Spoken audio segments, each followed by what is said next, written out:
Welcome to Saints on Cinema. I am Tim Wilde, and joining me tonight is Josh Edlow and another from the Wilde clan, my friend and cousin. Can I call you friend? Are we close enough? It's been years, but good enough. Of course. LIN WILDE. And LIN is a special guest today because he had some work on our feature that we're discussing, which is our review of Bill and Ted's Bogus Facing of the Music. And LIN had some work that he did on that professionally. So LIN, why don't you tell us what you did before we get into our discussion? Because Josh has a lot of thoughts and he's gonna have smoke coming out of his ears pretty soon. Right. Now I should clarify, like I'm an editor. However, my screen just got nuts. I had nothing to do with the editing of the film. All right. So that task, any complaints about the editing? right. Here. I should clarify, like the editor of the film. That's why I just wanted to make sure that I get the disclaimer. Yeah, the disclaimer out there, because Don Zimmerman was the editor of the film, and Right. his team did a very good job at this. I worked for a company called Imaginary Forces, and what we did was we did the opening title sequence, which was actually Zach Kilroy. He was the editor of the opening titles, like when it does like the whole catching you up, like hey, Yeah. you know, and then it ends when the logo drops on the grass, like the main title. You know, before we go into them singing it. You did that whole thing? I So- mean, not you, but I mean, your team did all that. Yeah. So and Imaginary Forces. Right. As a company. So of course they outsourced that and the end title sequence. So quick question. Those yeah. shots and the clips and everything in the very beginning, were those all from Bogus Journey and stuff, or there were some new ones, right? Yeah. And some of that stuff was created just for this. Like when it had the album covers, the team, and I feel bad, like I wasn't on that side of it at all, but I kept seeing the updates and everything. And it was really funny. Like they had a fun time, like making up all those different random album covers. And they'd reference, Hall & Oates and Simon and Garfunkel and just off, metal covers that were, crazy.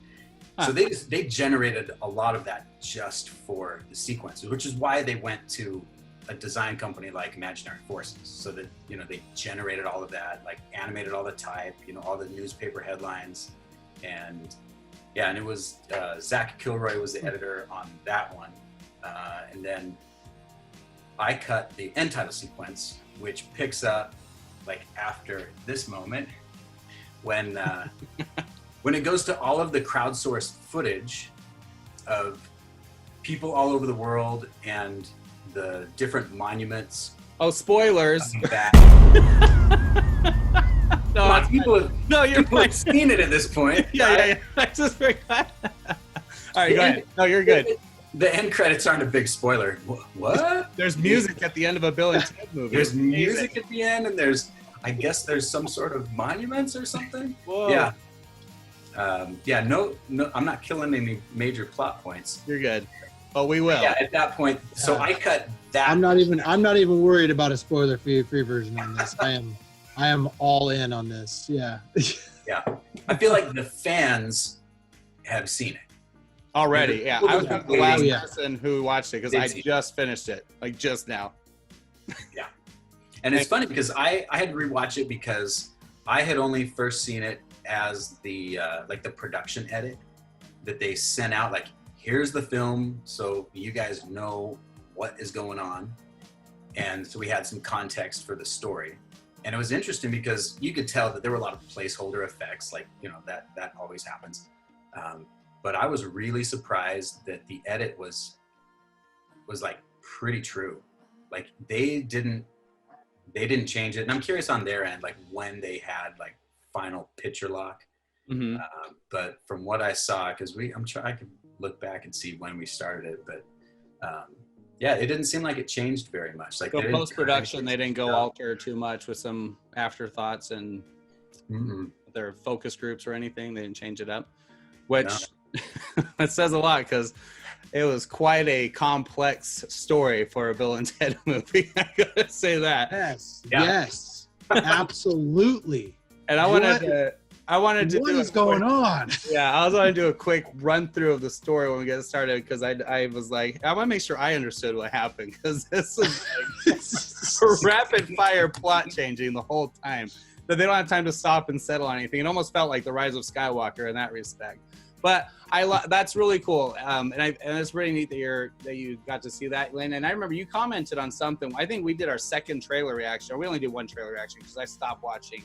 Yeah. Because you guys were talking about the prison scene. Yeah. You guys were very concerned about the prison scene. Yeah, well, Yeah. Josh was. And remember what I said, Josh? Can I just say that back in that video, I said they went back and forth in time, and then in the second one, they went to the afterlife. And this one, I said they're going to go to alternate realities. I said it, and that's essentially what happened, even though they really and that was exactly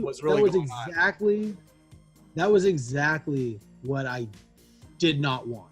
So like it was like, what is even going on? Yeah. I want to just say this right off the bat for everybody who's fearing that I am just going to rip this movie up, and that is that it was entertaining. I liked seeing Bill and Ted in their 50s. There were a lot of good things in the movie. Way too complicated.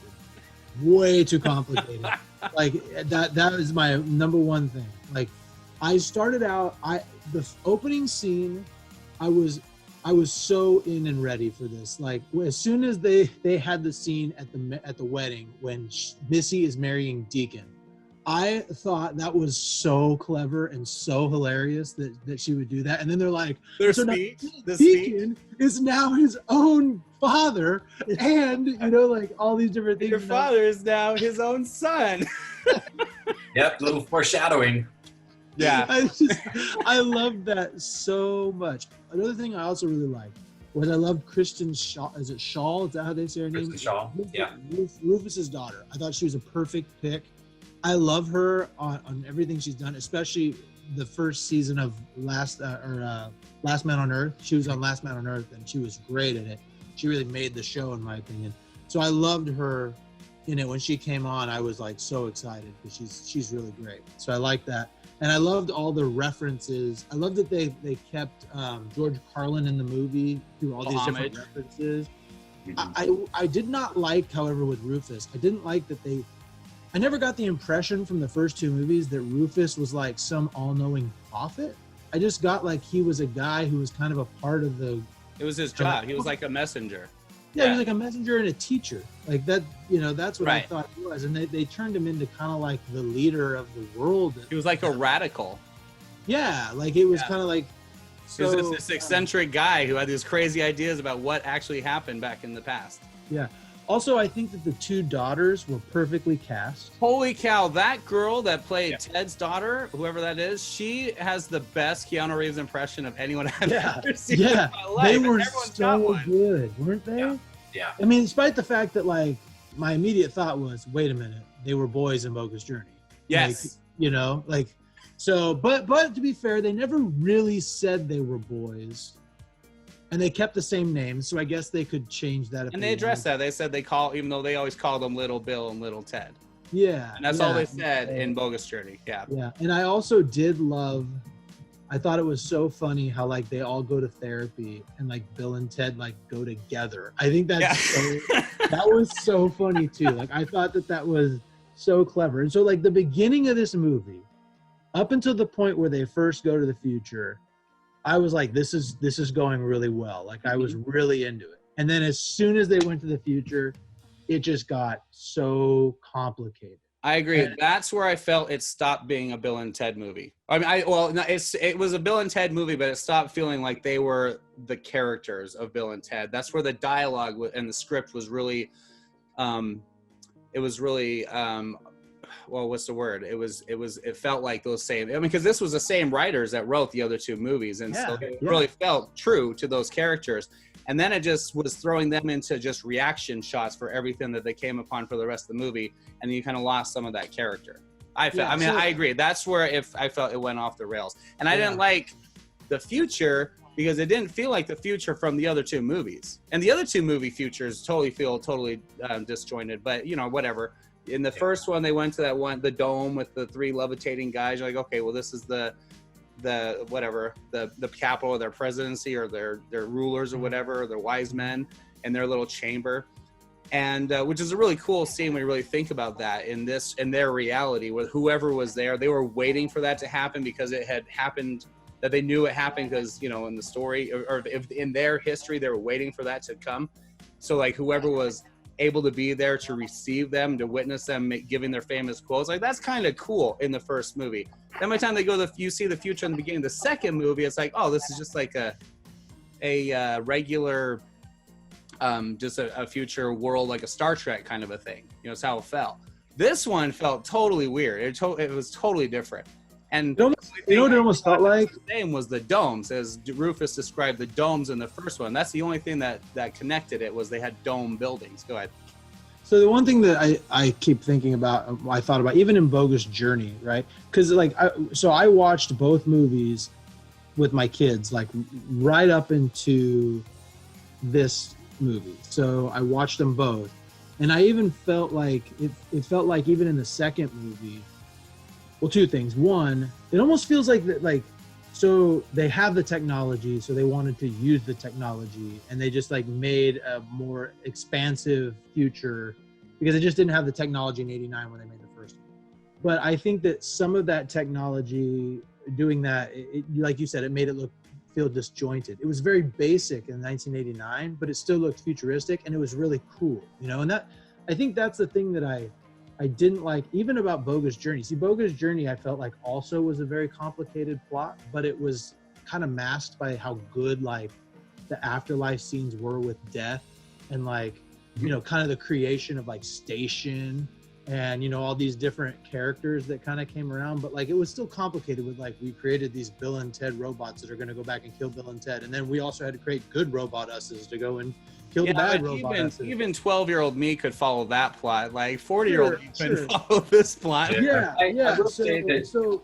Yeah, I felt like it's, as soon as they go to the future, I'm like, okay, did I just have like a lot of Diet Coke? Like, what is going on? I'm just like way too much caffeine. I have no idea what's going on. You know what I mean? Like, what is going on here? And so, what are you gonna say? I don't know. Lynn, well, I think that we have, like, there's a lot of time between these films, and we've had a lot of really good time travel movies. Like, if you think about, you know, some of the things, even like the you know, Star Trek did a really good job with handling time travel. We just had Endgame, which, you know, was a time travel movie. And I feel like it's something that we've seen more. And so as an audience, we are a little bit more, you know, we're kind of picky, and we want a time travel movie that makes sense. And with these Bill and Ted movies, there is so much suspension of disbelief. Yeah. Right? Like, just if you start thinking about a phone booth that's flying through space, like that's gonna break. Like, that's impossible. Like, it's already ridiculous. Well, in the first one, you don't even worry about how they all fit in the phone booth. We're already like, oh yeah. There's a scene when they don't. They're all hanging out the side, going through the circuits of time. You're just like, whatever. They fixed it. So it feels like, it feels so much more like it's like cartoon style. Yeah. Like I remember growing up, we were watching Gargoyles. You guys remember Gargoyles? Yeah. And I remember my sister had made some comment about, you know, like bullets or something like that. Like, they would have been hit. And I was like, these are living gargoyles. Like, what's your expectation here? So like, there's part of me that, like, I'm watching this and I'm like, this, like, from the very beginning, like from Excellent Adventure, it's already ridiculous. Yeah. So on this one, like, I had to remind myself to rein it in. I'm like, you know what? I just got to let this go. This time travel, there's so many problems with it, right? Like, there's really so I didn't have a problem with the time travel part. That was the only thing that was okay for me. Yeah. But it's like, but there's so many weird things that, you know, when you stop and think about it, you're like, no, this wouldn't work. Like, the whole the future selves knowing that they're coming to get the song. Yeah. And like trying to like outsmart them and outpace them. I think it's pretty funny, but you just totally have to throw that belief out the window. So that plot line is the second they got into that, they said, hey, I know where we're getting this song, because apparently we did have it, so they decided they're going to go steal it from the cells. I instantly thought of that Calvin and Hobbes story where Calvin and Hobbes, Calvin has a homework assignment due the next day or whatever, and so he's like, well, why don't we just build a time machine and go to later on tonight and we'll get it from Calvin who already wrote it. So they go to the future with him and they make the time machine, and turns out they never got it. And so the two future and Calvin in the future and Hobbes in the future decide they're going to go into the middle and beat him up because he's the one, and make him do it because he's the one that didn't do it from the beginning to the future. The guy in the middle is the one that was responsible to do the work, and he didn't do it. So they go to the future, and then Hobbes from the past and Hobbes from the future stay there, and they just write the assignment while the other two Calvins go to the middle and beat up the middle guy. That's exactly what this felt like. They were going to go to the future, and they kept tracking down who actually wrote the song, and they kept getting jibed by themselves, which was hilarious. And then, this is my big problem, at the very end of the movie, I mean, I guess we can stay for a long discussion on the end, but there was no song. Like, the whole time, it was just a red herring. Yeah, I've got some thoughts on that one. Yeah, so... Is it changed? Yeah, that was the thing. Like, I kept thinking, first of all, I did like the time travel and the notion. It almost, it felt like almost like they put movie 1 and 2 together in plot and then added alternate timelines. Like they just put the first two movies together. So young Bill and Ted, the daughters, they go back in time, but instead of getting historical figures, they're getting musical figures, which I thought was really cool. It was cool. I wish they would have gotten more musical figures. All those performers were fantastic, by the way. They did such a good job. Yeah, so they were really good. I wish there would have been more of that, because I thought it would like 8 guys in the band. What do you want, dude? No, but I mean, like, first of all, like 2 of them, I didn't even really like the drummer, and I knew 3 of them, but the drummer, I had no idea who that was. He was a caveman. And then the flute person, I didn't know who that was. She was a cave woman. What's that? She was a cave woman. It was a woman, yeah. But that was like in the second movie when Rufus is bringing the people to the class for or whatever, and there's like that future musician that was like passed when the movie was made that we didn't know who it was. Right. When they yelled station. But then also, so I know why they had to go to the afterlife, because they had to get Death, right? So that's how they're going to get him. So that Can I just say I didn't like that the hell didn't look like hell from the Bogus Journey movie? I didn't like that. It was like, I understand you want to make it a little newer and fresher and everything, but I mean, they're in the same place that in this franchise they've been before. How cheap it would have been. And also, missed opportunity that to see all of the musicians falling down the long, deep hole, that you're like, oh my gosh, they're falling down the hole. That was the best part of them going to hell in the first one. I was like, that would have been hilarious just for them to see there, and have the Bill and Ted daughters interacting with each other, not with the same dialogue, but just having them have that same reaction to the long hole. That would have been hilarious, and that would have been a good homage and a nod to the second movie. But go ahead. Right. So I thought it was a really big missed opportunity. You're right. But I think that having Death, I thought Death did a good job. He did a good job in Bogus. He was the best the same part actor, of Bogus right? Journey. Yep. Same actor, yeah. He was fantastic. I thought he was hilarious. And so that was good. But yeah, like in the middle of the movie, I'm going, okay, so I guess like the Bill and Ted's that they're going to initially, they're in an alternate timelines, but then the old Bill and Ted are in the right timeline, or like but they're also the old Bill and Ted's where the old princesses are going back to get the present day princesses to show them all the different timelines, and where they're never happy with Bill and Ted, but then they are happy with Bill and Ted, so they stay together because there's infinite realities and infinite opportunities, and you can change them all the time. What? So let's quickly break this down. Lynn, you've probably seen it more than we have.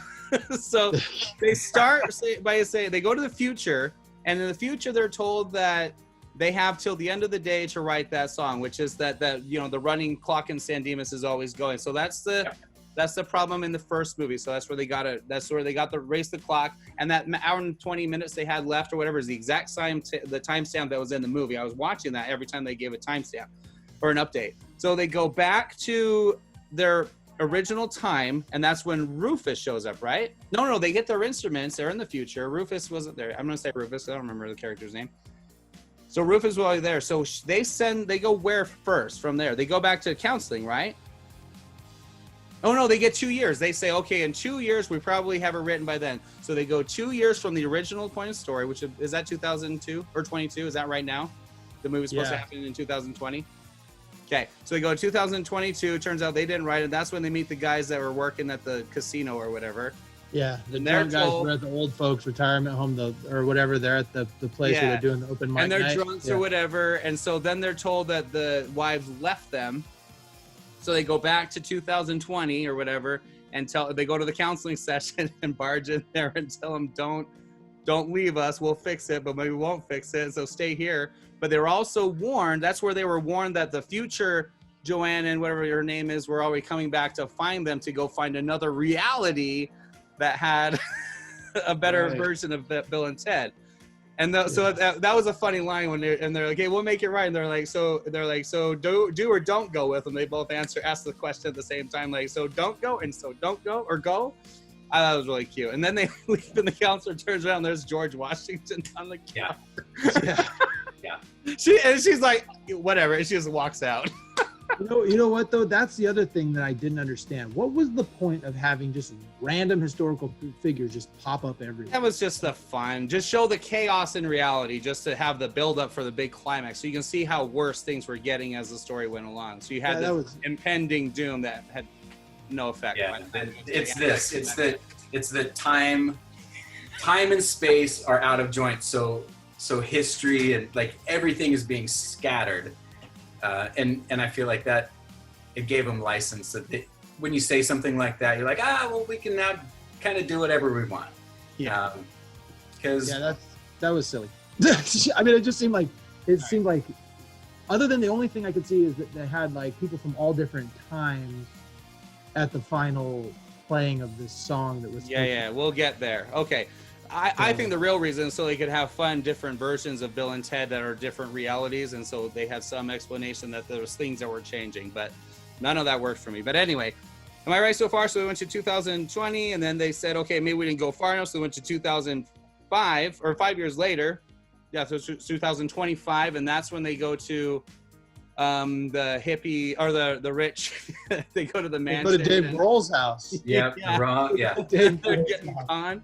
And they stole his song, tried to get him to go, and then we get introduced to the Terminator, and the Terminator comes in and he kills Ted's dad, which was I at first when Dennis shows up first in the movie, I kind of rolled my eyes, but then like in that moment when he realizes, I don't know how much we're spoiling here, like when he realizes that like. He kind of freaks out. He's like, I can't kill you, and he's gonna kill himself. And then you're talking about later on when he's in the like when they actually end up in hell, and he's like, I have a name. My name's Dennis McCoy. Like, okay, all right, Dennis McCoy, you won me over. Because at first I just kind of rolled my eyes because the outfit is a bit ridiculous, like. His makeup and the set look cool. That I wouldn't say prosthetics, but his the makeup and the costuming was awesome. He looked really good. But I felt like as a character, he kind of won me over. Like at first, I think so. I just didn't understand what he's disappeared toward. I mean, nothing. It didn't go anywhere. You know, even the Grim Reaper, he joined the band in the second one. He had his little moment. He spun the thing. He had his little rhyme and stuff, and everyone cheered for death. You know, this one he just kind of comes and she's like, "Well, we're going back to the future now." And it's like, "Why?" He's like, "He just wants to dance." I'm like, "Just let him." Why do you have to go right now? Like, that made no sense. Anyway, so 2025, they find out that is that when they die? No, then they go to the old man, the retirement home, right? After David Grohl, they go. I think that's when they go to the, that's when they go to the old men. If I remember. Oh no, then they go to jail. Then they go to the prison. Then they go to prison. Yeah. Yeah. Then the coolest freaking muscle suits I've ever seen come out. Yeah. That's what Josh was worried about. And then they're ready to go beat them up, steal the booth so that they can go get their lives back, which I thought was really good. And then that's what, like, that's the worst time for the girls to show up and like, no, just go. They didn't have any time to even talk. And I don't know where the girls went.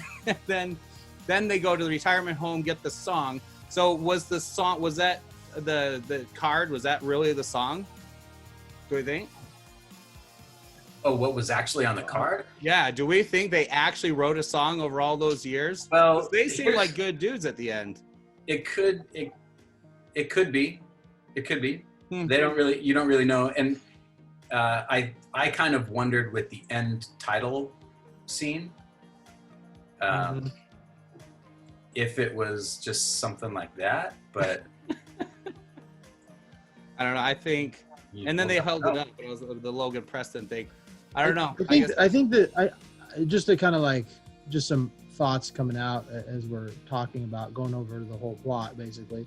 I think Lynn brought up a good point. Like they were, we were very picky and stuff like that, and so I felt like they were constantly trying to explain things. I almost felt like that the producers or directors or whatever you call them, they kind of sat down and like, all right, so like, how does this time travel work? Like, how does this, like they're almost trying to like make sense of everything. And it just, in Bill and Ted, you just don't need to do that. You know what I mean? Like, I just didn't feel like it was necessary to try. Like, there were a bunch of times where they're explaining, well, there are different, there are infinite number of realities, an infinite number of endings, and it can change at any time.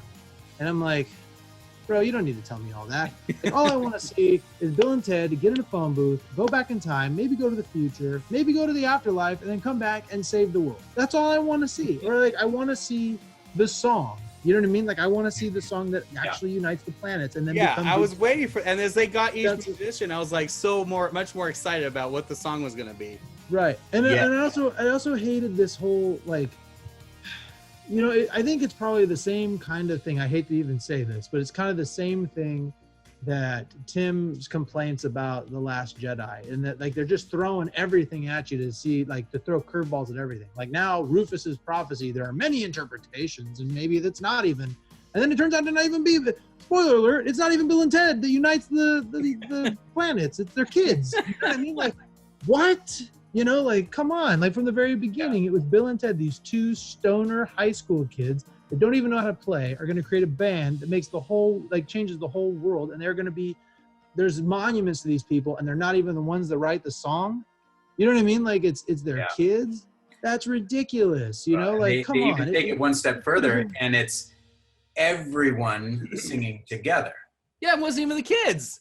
It wasn't even the kids. That they were leading it, but it was giving the instruments to everyone in all time and space, and everyone playing music together. So really, come on, let's give ourselves a pat on the back.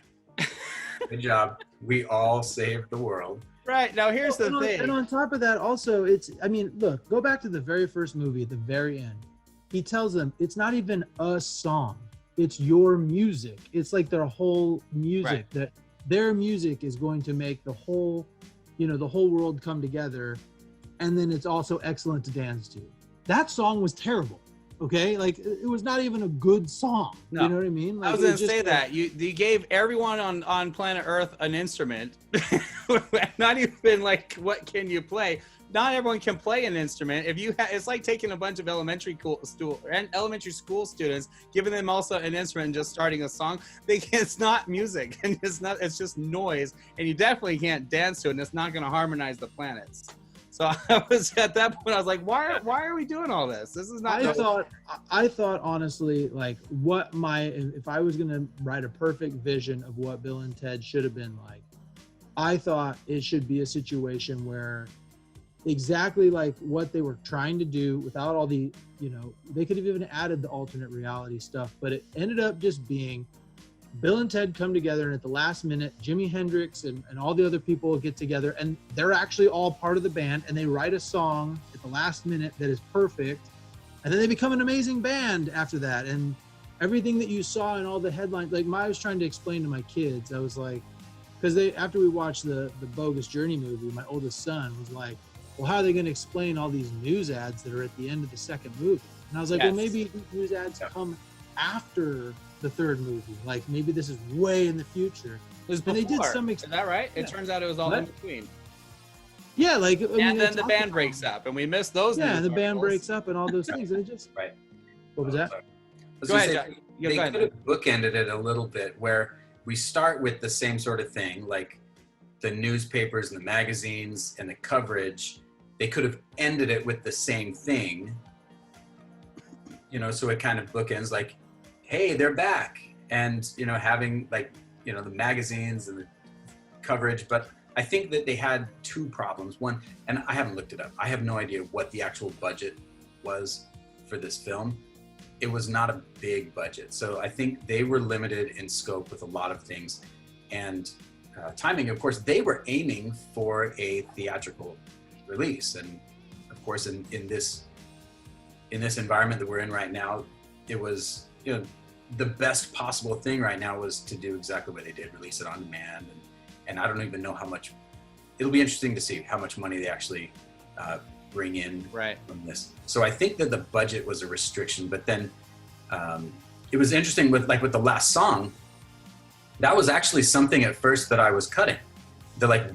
At Imaginary Forces, we were taking it from the concert. Like as soon as the concert starts, and there's like one moment when they really start playing the song, that was going to be what we were cutting.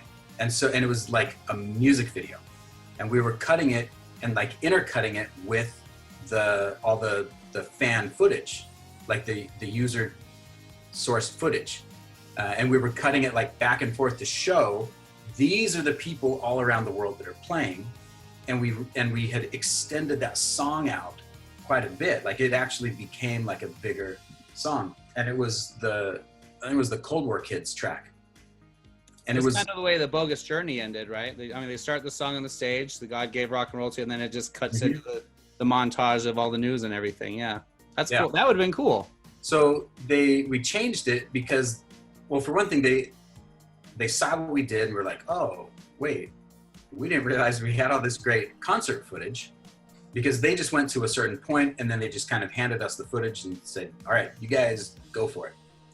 And we did, and we loved it. And then they were like, oh, wait, actually, I think we can actually finish the concert. So at that point, the decision was made that everything that we would do, it wouldn't be the concert. We would do everything after picture end. So as soon as, you know, the planets changed, then we pick up with the, you know, directed by, and then the credit roll. But they originally did have like a full song in there that was... Wow. There was like a music video. And what's crazy with the user generated footage, there was like, we had like over 1,000 submissions. Wow. And like international. And it was a lot to go through, and we actually fit all of them in. Like that's pretty cool. Like it goes to a grid at the end. So we're like, technically, they're all in there. Everybody that submitted, they're in there. So that's pretty cool. I wish I had known about that. I like that idea of the original run though, because that would have been more fulfilling, where it's kind of like just a brush a blend into the credits, a good transition, and it would feel like you said, as a bookend of the full story. I think that would have been cool. Was the song like and I got hyped up for that when she tells everyone to stop, and she starts the drummer. Mm-hmm. And then she starts, the bass with Death, and then she moves in, and they're getting excited as they start hearing it come together. It reminded me of the scene in School of Rock where what's his name, Jack Black first gets each of the kids in their positions. He's like, hey, you start, and he's like, and then you, and then it all comes together, and he just explodes with enthusiasm, and he just starts singing. And then he like sounds like, hey, this is awesome. You know, that's how it felt. And you saw them light up as soon as Death gets his beat, and he gets kind of he's back into the groove. He's enjoying it. And they're just getting more excited. Well, Bill and Ted are off the camera doing their own thing, which was totally unnecessary. That would have been cool for them just to be standing there watching and then to come on and then and grab their guitars and still suck. I think they should have just sucked. That would have been hilarious. But their kids organized this whole thing. I gotta say, the second that in the beginning of the movie, when they opened the garage and the girls were in there playing in their little room with their instrument and their equipment, I knew instantly that was going to be the story, that the kids are going to be the ones that put together the music, and it was going to be through like an editing kind of a thing. I knew it from that point. And it was kind of fun watching them get excited, and they're going to go save their dads and stuff. And then they went on a parallel journey. I thought it was really fun. It was kind of a passing of the torch where they could do a sequel with the two girls. I don't know if I'd care as much. Oh gosh, I don't mean to. I don't know if I don't mean to give that idea my poo face or anything, but no, I am not like into a Bill and Ted children's. No, like this is it for me. That was it. Like I don't know. See, here's the thing. Yeah, it did. It felt final, and on top of that, also, I'm starting to think that Bill and Ted's Excellent Adventure really didn't need any sequels. I mean, like Bogus Journey was good. It had its place. Death was awesome. Like the incorporation of death and all this stuff was fun and it's good. But like the first movie was so good in its simplicity. Like every time, okay, so I work with a bunch of people who are way younger than me. And so on Friday, I was walking out of work and I'm like, all right, Bill and Ted, who's watching it? And like nobody was, you know what I mean? And I'm going, and I go, you've never heard of Bill and Ted's Excellent Adventure? And there was a girl who's a receptionist, and I was explaining to her, and she's probably in her like early 20s. And I explained the plot of Excellent Adventure, and she was like, that sounds so stupid and terrible. And I'm like, I know, and it's fantastic. You know what I mean? Like that's just the way it is. And these, I love the simplicity of how like dumb of a plot it is on purpose. Yeah. And it's just great. It was like all the stars aligned to put together a great cult classic of a movie. You know, I watched it today, this afternoon, and when you get to the end, when like he's like, oh, we're gonna get out early because we're one report short, and then the lights go down, and then you hear the and then he's like, ladies and gentlemen, your final report of the after. You're like, yeah, it's all the music chimes up, and then Billy comes out and shoots the light and everything. It's just, you get just energized. And that whole thing, the way they cut that all together, it's not just one, then one, then one, how they like blend it and edit it so it's all broken up, is so well done. And then it comes out with Abraham Lincoln just finishing, and everyone's just like just stunned just watching. It is so good, such a good climax. The second movie, not so much. That was my biggest problem, was the climax of the second movie. Mm-hmm. Yeah, no, I agree. I mean, I felt like in the second movie, the fight against the bad robots ended very, very easily. You know what I mean? Like it was very quick, and then it almost was like they wrapped it all up so quick. Like he dies, then the big guy comes and he dies, and then it was Rufus the whole time how they even got into the thing. And then like, oh wait, we still don't know how to play. And then they go away and they come back and they like, as they're walking up, oh, so glad we spent 15 months learning how to play. You know what I mean? And it's just like, oh boy. I mean, so this movie, like, it was fun. I enjoyed it. I liked watching it. There were some really cool homage things that made me laugh. But like, man, I don't know if my expectations were really high, and it did not meet those by any stretch. Like, I'm not going so bad as far as to say you shouldn't see it, but I was really hoping for more. You know, like the more I think about it, like the more I'm not really happy. I don't know. Like I at the end of the movie, my son, he asked me, he's like, so what did you think? And I'm like, well, you know, I was a little disappointed. And he goes, it sounds to me like you think it's bad and you don't want to admit that it was bad. And I was like, I mean, I don't think. But then you kind of qualify, like, what? I think you did a good job of saying why and what you think is bad. And I do think, like, Tim, like what you were saying, like the first movie, they make a meal out of what they're building up to. Like we're building up to this big presentation. It's a high school presentation, and you just sit and enjoy everything because that's what they've built up.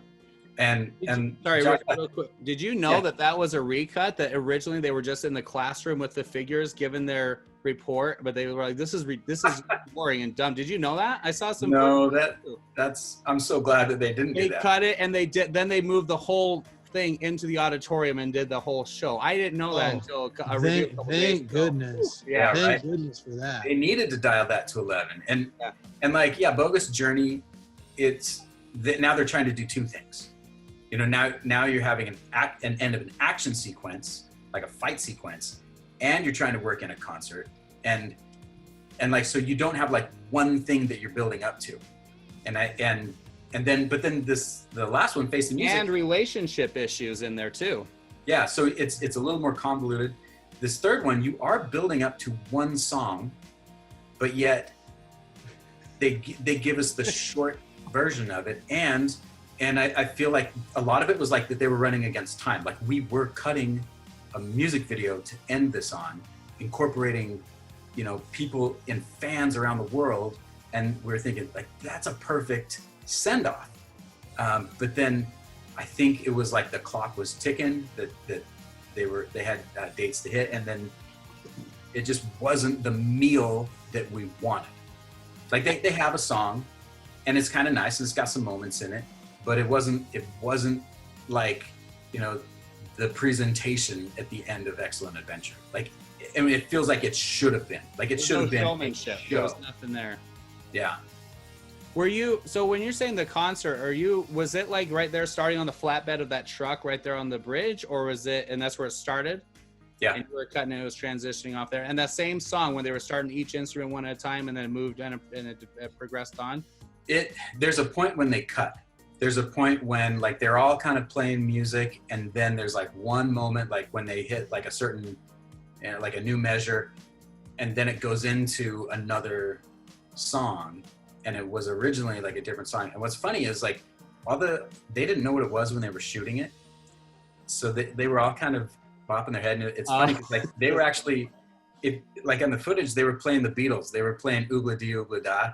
Like that was the track that everybody was just kind of dancing to, because it was just kind of like a generic like feel good track. So so like when you're cutting through this footage, you're listening to the Beatles, because that's what they were all dancing to on the stage when they shot it. And then now we got to make that rhythm work for, you know, a whole different song. Whatever. They got scrapped. They weren't totally... Was it different enough that there could be like an alternate ending when they release it?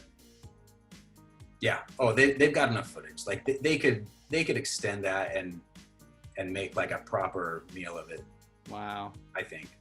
You know, I think also I'm falling into the criticism that I have for Star Wars fans everywhere about the last three movies, and that is that I am a huge Bill and Ted Excellent Adventure fan.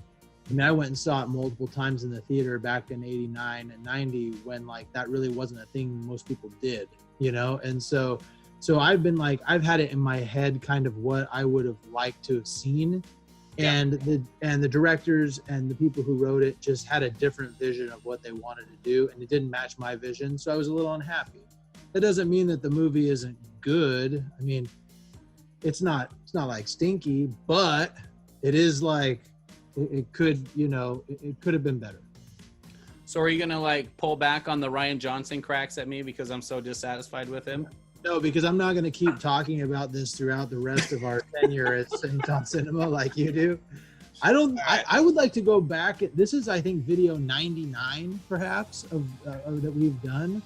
And I would like to know how many videos, because the very first video we did was Last Jedi, and I want to know how many videos we have referenced Last Jedi in since that video.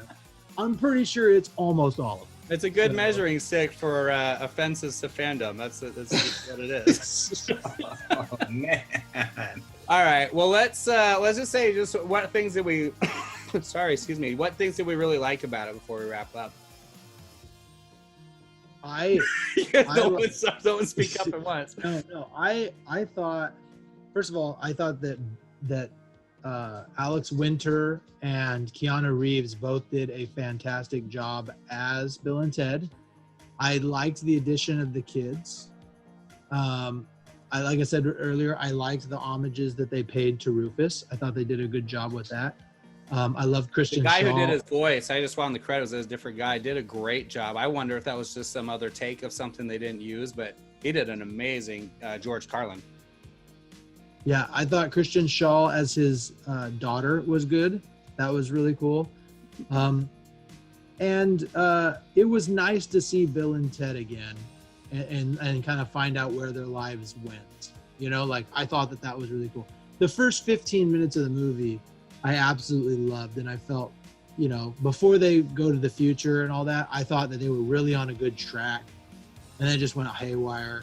And, you know, so I liked all of that.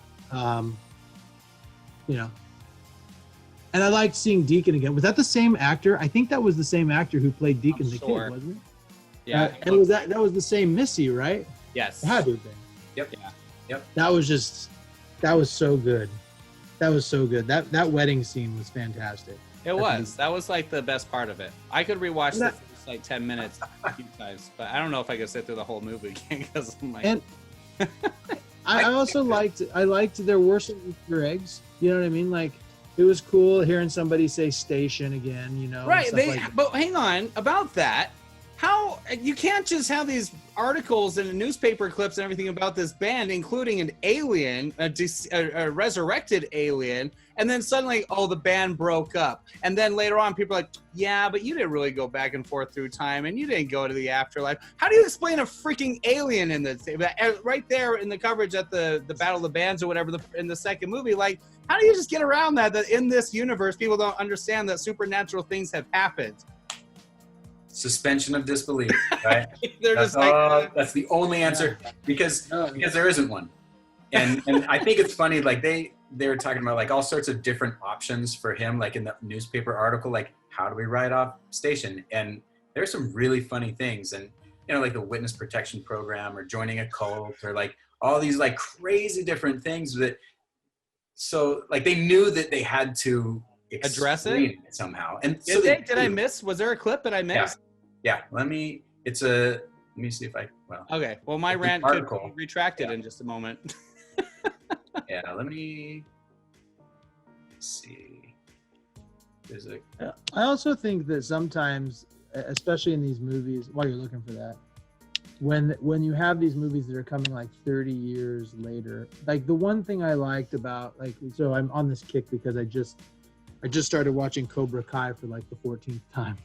And like the thing I love about Cobra Kai is that the writers of Cobra Kai didn't insult the audience by like sometimes, so I'm a big pro wrestling fan, and like the biggest criticism that pro wrestling fans have of Vince McMahon is that he'll have storylines and he'll just like go, well, whatever, like we can do whatever we want because it's all not real anyway. And so they'll just have to deal with it and we won't have to explain it and we can do whatever we want. And like, it just kind of insults the intelligence of the fans, you know, like you'll have wrestlers like lose an eye, but then they can see perfectly fine a month later. You know what I mean? And then with no explanation, you know what I mean? And so I think that sometimes like, you know, these guys will just be like, well, you don't really have to, you know, like, I guess I'm kind of being hypocritical because at one point I'm like, they're explaining too much. And then on the other side, they're like, they're not explaining enough, you know, but like, we just have to slow down and explain the right things that are going to make sense or that are going to instead of creating unnecessary plot points.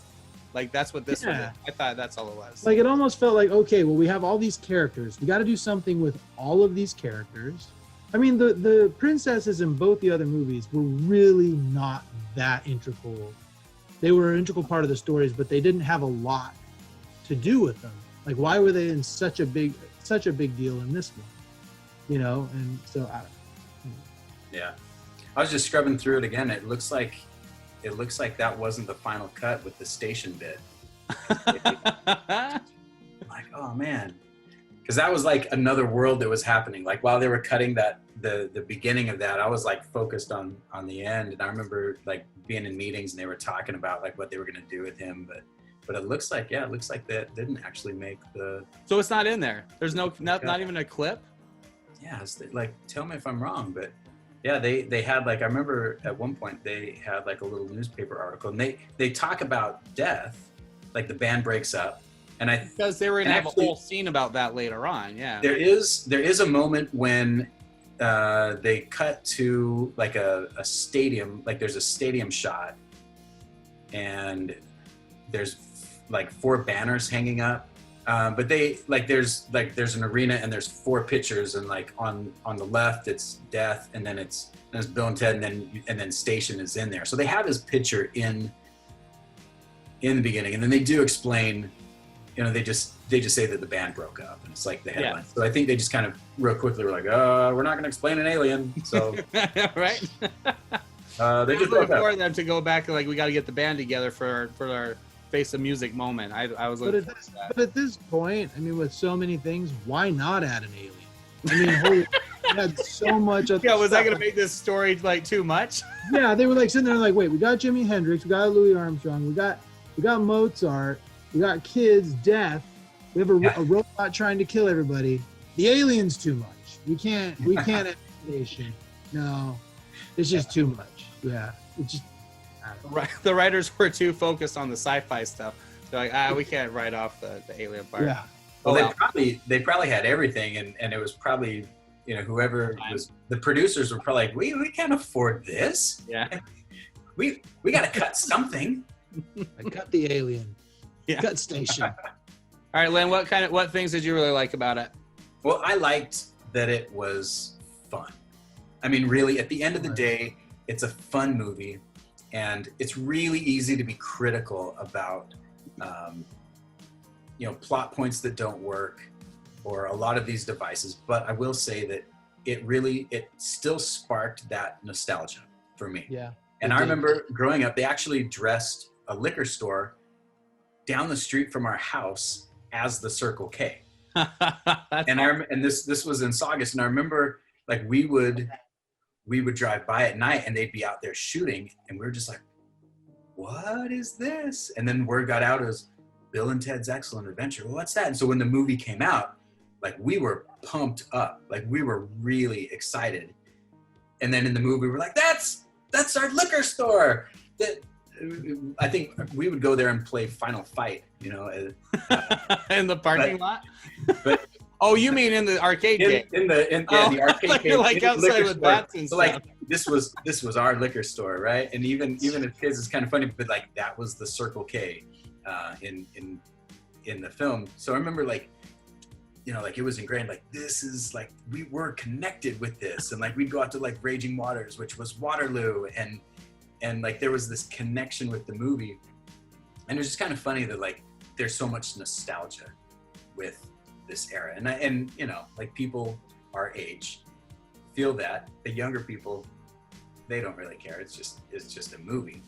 But what I liked was this movie kind of captured a bit of that, and I felt like Keanu and Alex, like their chemistry on screen was wonderful, and just like the casting. I love that they brought back Will Sadler, Death.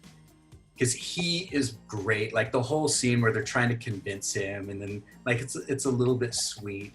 The girls going like, "You guys wait out here." Yeah, they're like, listen. I felt like they kind of captured that chemistry, which is, and sometimes they try to dial up a little bit more, and like the end credit scene, but that's what I liked about it. It was funny. Kristen Schaal is always great. Like as a Bob's Burgers fan, like I love hearing the sound of her voice. It makes me happy. And so like as soon as like when she first walks out, you're like, hey, like an old friend is here. Like I love this. No, that's exactly the way I felt about it when she came up. I was like, perfect. Yep. Yes. I mean, that was just so good. Yeah. That's funny. Well, I like the effects. The way the lightning and everything worked when the mic or the phone booth would come up and down was freaking awesome. It's never looked that amazing, and that was enough. The whole budget could have been just for that. Save the rest of the budget for all that other stuff, like Lynn's backdrop right there. Yeah. Like the that stuff was fun. The circuits of time when they went the first time, that was so cool. I was like really neat to see that. They could have saved some of the money they put in like hell and stuff just to make that would have been, well, I don't know, but having those real effects like that, even having the devil and stuff, you didn't need to show him, but I think that could have been just a good homage. That's another missed opportunity there. I think they should have played another game with death. I think that would have been a fun way to get out. There's one more rematch, and he's been practicing for 30 years because they show him in there playing games by himself.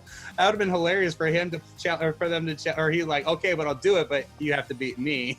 And then he pulls out a board. Anyway, that'd be hilarious. It would have been great if he had to play like the kids in a video game or something. You know what I mean? Like something like that would have been fun. Yeah, that would have been fun. Final fight.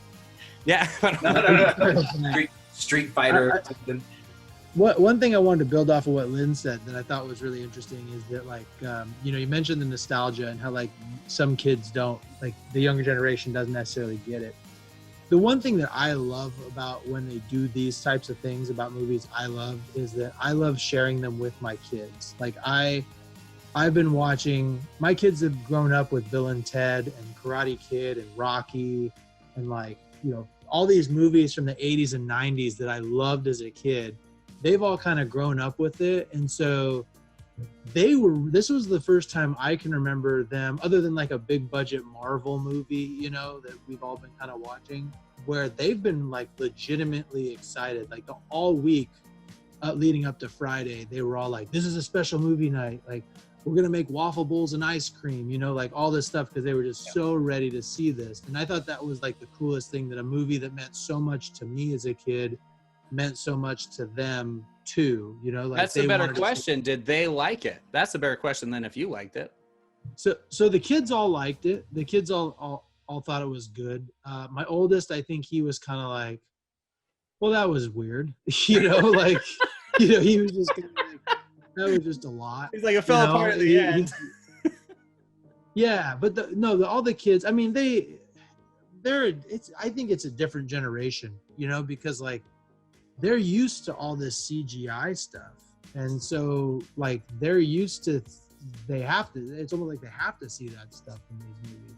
And the other thing I thought that Lynn said that kind of resonated with me was there's not movies made like this really anymore.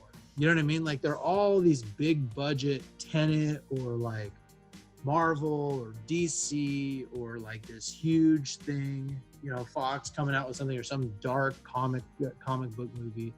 Very rarely do they have these types of movies that like people are actually excited about. I mean, I look on my Facebook feed and there were multiple people who watched it day one, our generation.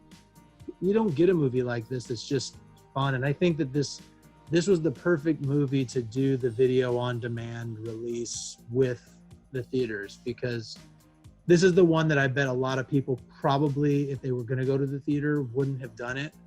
You know what I mean? Like, they would have waited for it to come out maybe on a Blu-ray or on streaming or whatever. So I think that this was a good movie to do that too. And I think it probably will prove to be a little bit more successful than it would have been. It'll be funny if the Trolls World Tour ends up making more than Bill and Ted, because they were supposed to be like this big musical movie, and that was the first big VOD or cinema movie or big hit, and that's when it's kicking in the blockbuster. It'll be, like you said, Lynn, it'll be interesting what this does financially. It'll be really interesting. Yeah, and they don't make they make movies like this. So I'm not like, I was thinking the original Bill and Ted. Those kind of movies don't happen anymore. They're definitely not theatrical films. They're like weird movies you discover on Netflix that no one saw an advertisement for. You just roll or come upon it. And I think this is the last shot for a movie like this to get some hype like that. And if theaters come back after everything going on with COVID and all of that, I don't think you're going to get anything except for big blockbuster movies like Marvel movies and Star Wars movies and Black Widow, right? Yeah, I mean, that's exactly. Yeah, but yeah, it's interesting because like this was like a feel-good movie, and I'm trying to remember, and maybe you guys do the same, like when you first heard about it, because to me, this was just bonus. Like I think we talked about this before. I didn't need another Bill and Ted movie. Like I didn't need that. But the fact that, you know, when I first heard, oh, there's going to be a third Bill and Ted movie, like, okay, well, that's like I said, this is all bonus. So I went into it with just that as an expectation, like, okay, hey, let's see what they do. And I was just looking for something that was fun, and it was fun. So my expectations were low, and I could pick it to pieces, you know, with all sorts of different things, but why? Yeah, it's not high art. It's not the game. Yeah. So that's, I think, where you and I differ, Lynn, and how we view these nostalgia movies. Because like, Yeah. whenever I hear they're making one of my favorites into a new movie, I'm like, do not rape and pillage my childhood for more money. You know what I mean? Like, that's what they're doing. Yeah. You're gonna ruin the franchise. And so it wasn't until recently when like a lot of movies that kind of reference that era have been made that have actually been really good, that I've been like, okay, under certain circumstances, this could be a good deal. And I am not, I want to make it clear, I do not regret, I'm not angry about the fact that this third Bill and Ted came out at all. I thought it was good, and I liked seeing it, and I liked finding out where they ended up and how it all ended up, and I thought that was fine. It just fell a little flat for me because my expectations were unfairly high. Yeah. So yeah, I feel that way about remakes. Like, if you're gonna remake something, oh really? We're gonna remake King Kong? Well, yeah, like anytime somebody remakes something, that's where I kind of raise an eyebrow. I'm like, all right, you sure you can do better? Yeah, no, I can't. I guess Kong Skull Island, I would say, if that's technically a remake, would be the only one that I've ever seen. Okay, if that's not even a remake, then I can't think of a single remake that I've ever seen that I was happy with, like, ever. The Karate Kid.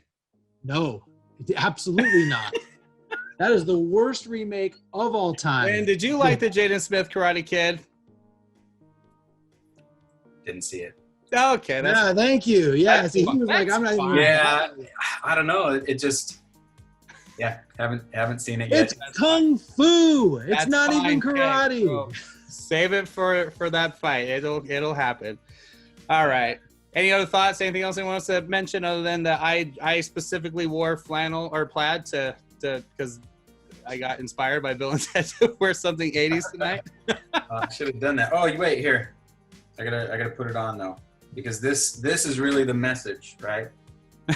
That's nice. Right? Be excellent. You know, that's such a good little message though. Where I watched the first, I was like, you know, there's a little heart there. But at the very end, what does it say at the bottom? That's the Wild Stallions. Oh, Wild Stallions. But yeah, That's really awesome. I mean, isn't that what the world needs right now? Did you get that like as a marketing thing for the movie? They sent it out to everybody that worked on the film. So I guess because I made the credits, I made the cut. But yeah, like right 2020, hey, that's like the best possible message. There you go. Yeah, Be exactly. excellent to each other. Yeah. But have fun. Yeah. Like really.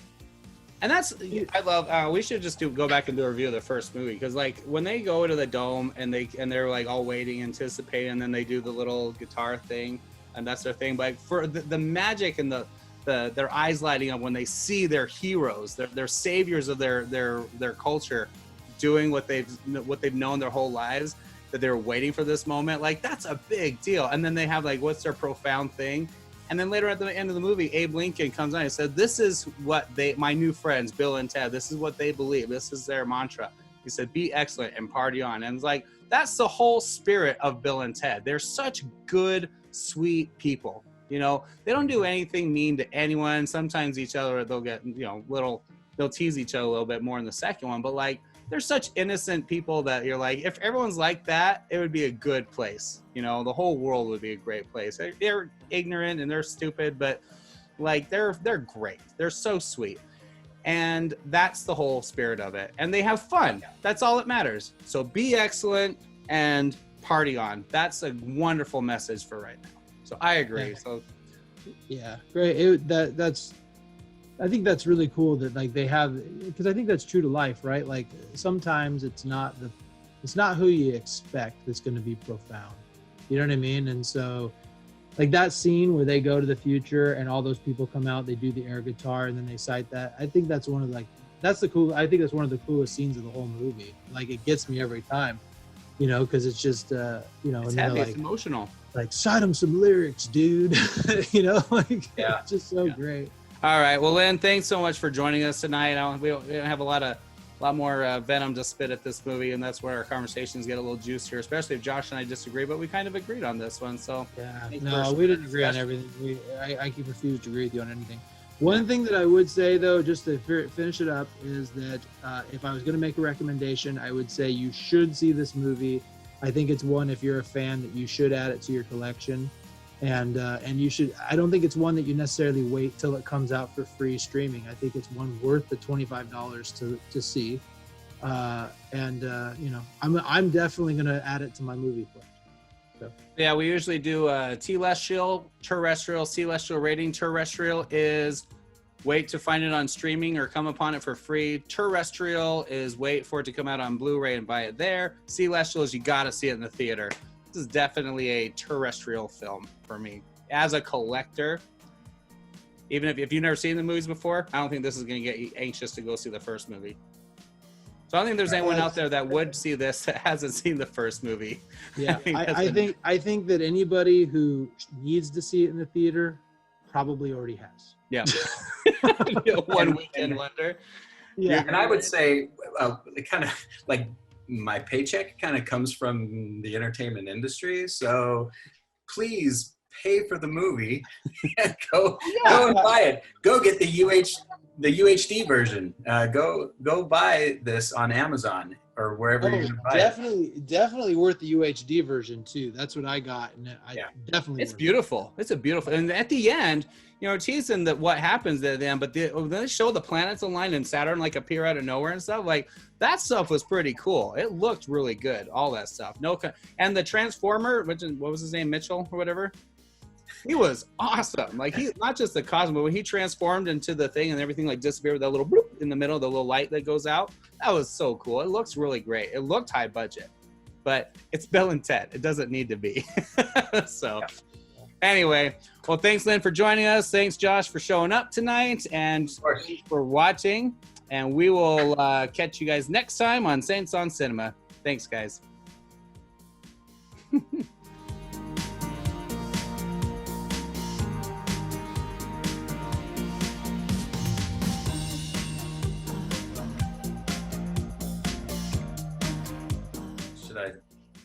Hide the magic for a second here? You don't have to. So yeah, there we go.